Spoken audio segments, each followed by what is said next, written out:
6 a.m. on New Year's Day in Kansas City, Missouri. Road crews are out, clearing roads, getting everything ready for rush hour.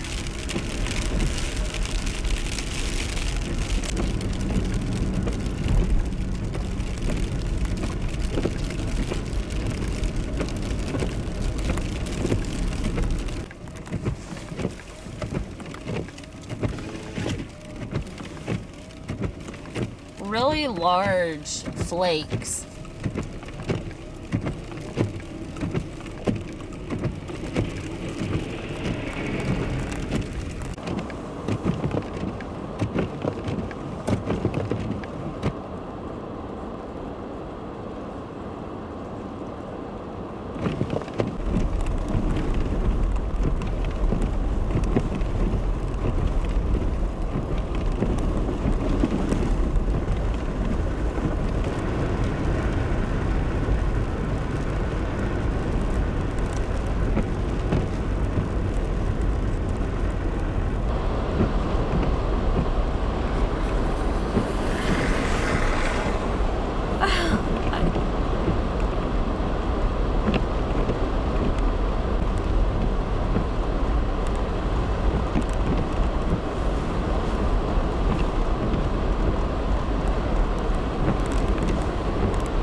Oh, the slush is terrible.